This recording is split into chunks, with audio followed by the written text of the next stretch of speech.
Пока работал над этой частью, откопал еще несколько интересных вещей, над которыми работал Крис. Грех их не упомянуть. В 2005-м, после выхода второй части KOTOR, на страницах 24-го номера сборника комиксов «Звездные войны. Истории» появился небольшой черно-белый сюжет, рассказывающий, как Визас оказалась на опустошителе Дарта Нихилуса. В 2006-м, в пятом томе комикса «Звездные войны. Войны клонов. Приключения» появился рассказ «Герои на обеих сторонах».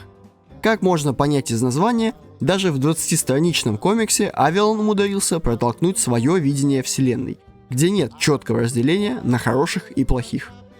В 2007-м в той же серии появились 3 сюжета за авторством Криса: «Неприступная» в 7-м томе, «Старые счеты» в 8-м и «Выпускной день» в 10-м. Однако в них все довольно стандартно для вселенной. В 2010-м в составе коллекционного издания Fallout New Vegas шел комикс «Все дороги», действие которого развивалось прямо перед завязкой игры.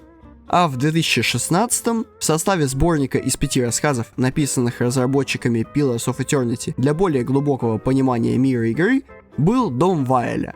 Новелла повествует об истории нескольких персонажей, которые могли встретиться игроку во время прохождения.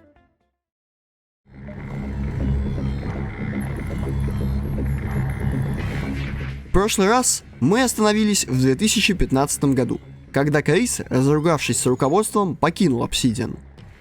Некоторый опыт фриланса у него уже имелся. Помимо работы над упомянутыми в прошлой части Wasteland 2 и Torment Tides of Numenera, он в 2014 году имел дело с расширенной версией игры Faster Than Light. Это такой рогалик, впервые увидевший свет в 2012 году. Игрок берет на себя управление командой космического корабля и с ее помощью должен преодолеть несколько кусков случайно сгенерированной вселенной, не дав уничтожить свое средство обороны и передвижения. На каждом участке ты получаешь информацию о том, что происходит вокруг. Нападают ли на тебя пираты, или инопланетная раса умоляет о защите, или, куда ни взгляни, вокруг лишь бескрайний космос. 50-60 дополнительных событий и было написано Крисом для обновленного издания.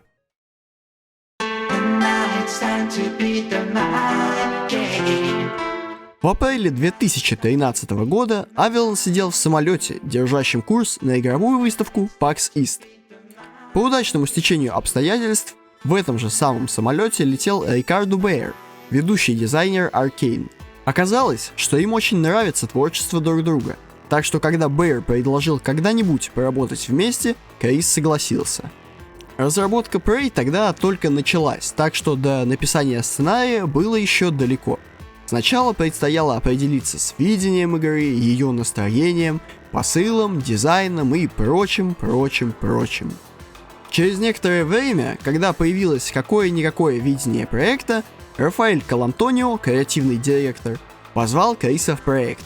Однако он был вынужден отказаться, поскольку в тот момент был занят работой над Pillars of Eternity и разборками с руководством Obsidian.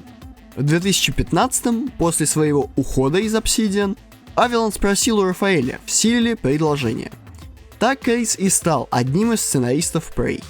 Но именно что одним из.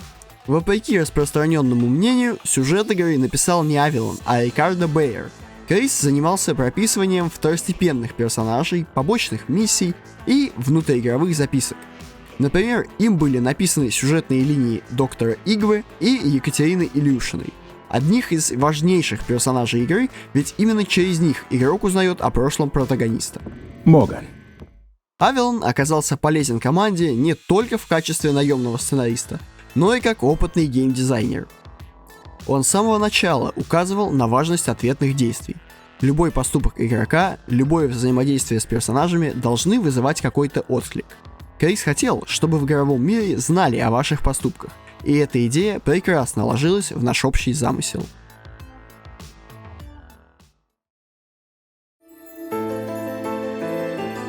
Параллельно с работой над Prey, Крису довелось принять участие в создании Divinity Original Sin 2. Перед тем, как запускать Kickstarter, Larian, студия-разработчик, спросила у сообщества, какие бы дополнительные награды за превышение целевой суммы игроки хотели бы видеть. Одной из самых популярных идей стало привлечение к разработке Авилона. против чего никто не имел возражений, так как многие в студии поклонники игр Кейса. Поэтому Свен Винке, глава Larian, написал ему в Твиттере с предложением обсудить дела насущные. Я думаю, что впервые игровое сообщество ответственно за соединение двух разработчиков, которые всю жизнь работали бы параллельно друг другу. Сейчас я глубоко признателен Larian Studios, креативному директору Свену Винке и Divinity Original Sin 2 за наше объединение. Это будет одна из лучших игр, вышедших с Kickstarter. Я встретился со Свеном на PAX Prime, мы провели много часов, обсуждая ролевые игры, и в конце разговора я был уверен, что мы с ним на одной волне. Сейчас же мы настроены создать нечто великое. Кроме него, над сюжетом этой огромной изометрической RPG трудилось еще 7 сценаристов, но именно Авилону отдали одну из самых важных сюжетных веток — нежити. Кстати, он не ошибся.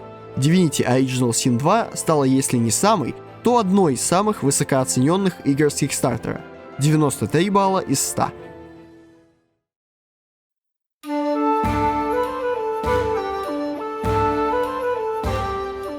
Анонс Pathfinder Kingmaker стал приятным сюрпризом для всех любителей изометрических RPG, но в особенности для российских фанатов, ведь в разработчиках значилась All Cat Games.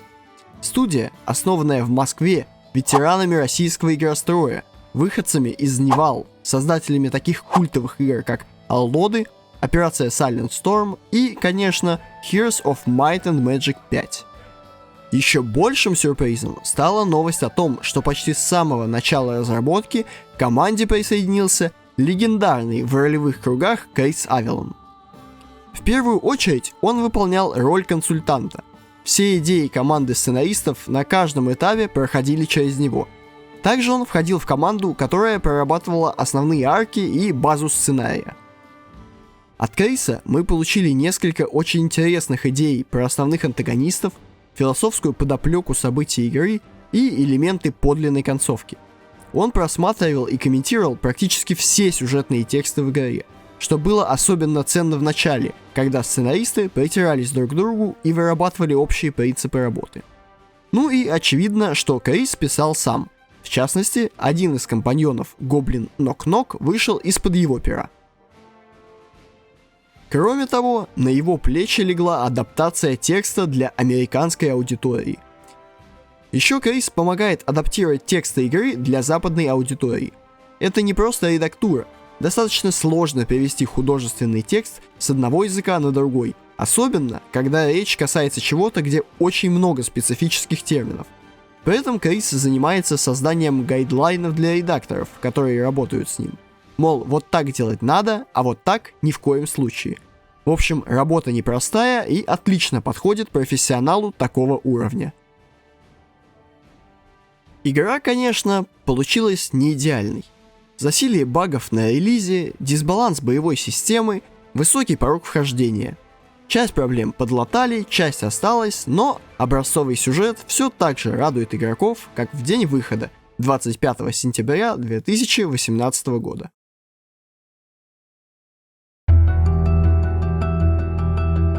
Еще одной игрой, вышедшей в 2018, стала Into the Breach. Разработчики Faster Than Light для своего нового проекта решили снова позвать Авилона, в этот раз на должность главного и единственного сценариста. Мне нравилось и просто работать с Джастином и Мэтью, дуэт Subset Games, но когда я узнал, что это пошаговая стратегия с путешествиями во времени, похожая на шахматы, за исключением того, что вы находитесь в мехах, уничтожающих насекомых размером с небоскреб, это стало вишенкой на торте. Для Криса работа над игрой стала своего рода испытанием. В отличие от обыденных для него проектов, почти вся информация в Into the Breach контекстная, а не художественная. Большая часть процесса написания Into the Breach определялась параметрами миссии, целями и происшествиями, отсылающими к игровым действиям и последствиям. Не только очевидным, вроде получения урона, но и реакция на более тонкие изменения на поле боя. Например, когда реакция пилота на событие может включать тщательную проработку порядка восприятий и последствий. Пилот убил врага. Просто, верно? Но!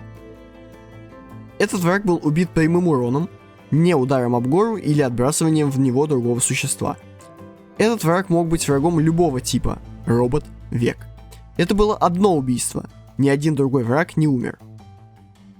Но даже с перечисленными выше элементами, как дизайнер, вы должны быть осторожны. Вы не хотите, чтобы пилот радовался убийству на том же ходу, в который другой пилот умирает. Или чтобы пилот радовался, убив случайно или преднамеренно вместе с противником и этого пилота. Или если рухнуло здание и погибли мирные жители. Или... ну вы поняли. Но с этим испытанием он справился на славу.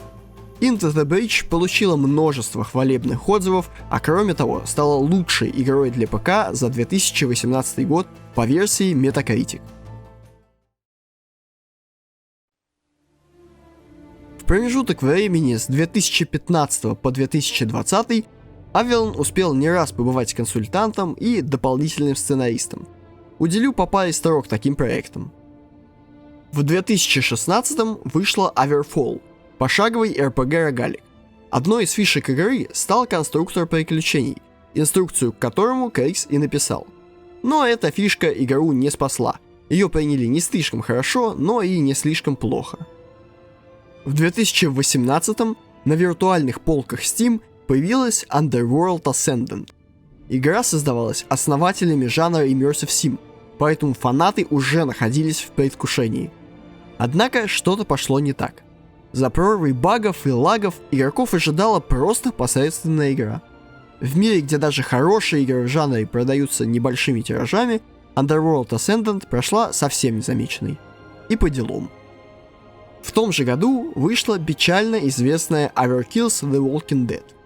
Попытка создателей Payday сделать свой Left 4 Dead обернулась провалом настолько большим, что студия оказалась на грани банкротства и выкарабкивалась из этого состояния еще долгие месяцы. Homicide, также 2018 года выхода, оказалась вполне неплохим экшеном с интригующим сюжетом во временной петле. Продалась игра так себе, но оценки получила хорошие. Star Wars Jedi Fallen Order 2019 года выхода сложно назвать небольшим проектом. Однако Крейс был одним из 5 сценаристов, так что здесь ему самое место. Над чем конкретно работал Avalon, сказать сложно, но, скорее всего, его наняли как знатока вселенной, который следил за тем, чтобы сюжет игры не противоречил остальным медиа. Однако это лишь мое предположение. Degrees of Separation, того же года выхода, оказалась неплохим платформером-головоломкой для двоих. А The Church in the Darkness разочаровала тех немногих, кто к ней прикоснулся. Последней игрой, которую я хотел бы упомянуть, стала The Walking Dead Saints and Sinners. Одна из лучших VR-игр 2020 года, уступившая, пожалуй, только Half-Life Alyx, которая до сих пор находится вне конкуренции. —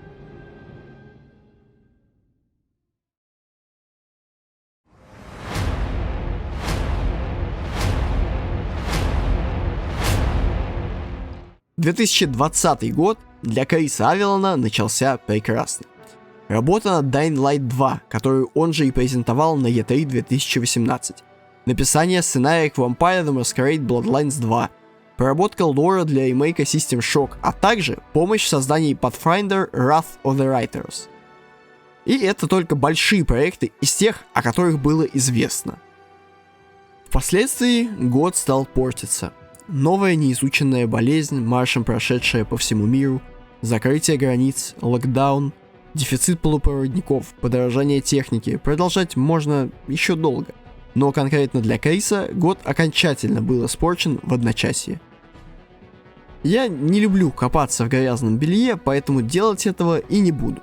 Но для понимания ситуацию вкратце опишу. 19 июня некая Кариса Бэрроуз обвинила Авелона в домогательствах. Сделала она это, конечно же, не в суде, а в Твиттере. Вскоре к ней подтянулась еще пара девушек, которые сказали, мол, да, нас Крис тоже домогался. Но крест на себе поставил сам сценарист. Он извинился, тем самым убедив широкую общественность в том, что сам признал свою вину без суда и следствия. Конечно же, такая дурная слава в наш век отмены не могла пройти мимо работодателей. Один за другим игровые компании отрекались от некогда гордого имени. Первой всполошилась Techland. Якобы проведя некое расследование, компания сообщила, что полностью прекращает сотрудничество с Авилоном, а все его наработки удалили из игры еще в начале года, в связи с тем, что руководители студии остались недовольны какими-то особенностями проекта. Следом студия Gato объявила о том, что работу над мифологией игры The Waylanders он уже выполнил, так что больше ничего общего со студией не имеет. Также поступила компания All In Games. По ее словам, работа Авилона над Alalot Champions of the Four Kingdoms уже была завершена. За ними подтянулась Paradox Interactive.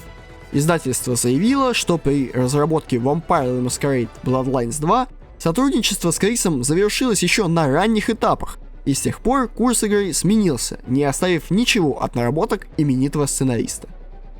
Лишь две студии не отреклись от него. Первой стала московская All Cat Games, разрабатывающая Pathfinder Wrath of the Writers. Представитель компании сообщил, что они следят за ситуацией, но не хотят делать поспешных выводов. Второй оказалась Night Dive, работающая над ремейком System Shock. Она не отреагировала никак. Хочу озвучить тему для размышлений. Возьмем гипотетического Васю. Каждый рабочий день Вася встает с утра пораньше и идет на любимый завод.